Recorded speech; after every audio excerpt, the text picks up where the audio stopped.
Hospital फेरुवा समय दुर्समर शिकार हेले नर्स। आसंतु जानिबा एहार सर्विसेस खबर विषय रे। कोलकाता रे जड़े डाक्टर को दुर्सम और हत्या कराजिबा मामलार तदंत जारी रही।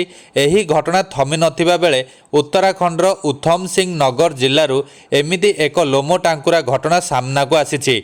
जड़े नर्स को दुर्सम करबा परे हत्या अभियोग रे जड़े युवक को गिरफ करा जायछि। एही दुर्सम और हत्या घटना रे गिरफ होइतिबा अभियुक्तक नाम धर्मेंद्र कुमार। से बरेलीर बासिंदा थिबा बेले श्रमिक भावे काम करे। दुर्समर शिकार होइतिबा नर्स नैनीताल एक घरे हॉस्पिटल रे काम करुथिले। से गत जुलाई 30 तारिख रे घर को जाउथबा समय श्रमिक भावे काम करुथबा धर्मेंद्र कुमार तांको प्रथमे जोर जबरदस्ती एक बुद्दा भितर को टाणी नैथिले। सेठारे नर्स को दुर्सम और हत्या करिबा परे धर्मेंद्र घटनास्थल फेरार हो जाइतिला। पुलिस दुर्समकारीर फोन ट्रैक करी राजस्थान रू गिरफ करथिला।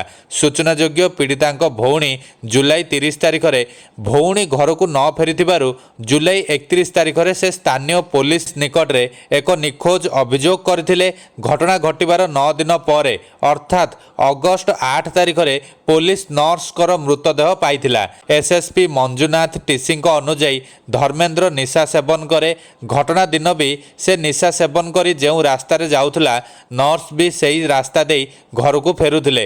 तेबे धर्मेंद्र नर्स को एकुटिया पाई निछाटिया स्थान को टाणी नहीं दुर्सम करिबा परे हत्या करिथिला। एहा परे नर्स पिंधिथिबा अलंकार और तांको पाखरे थिबा किछि नगद टंका नहीं धर्मेंद्र घटनास्थल चंपट मारिथिला।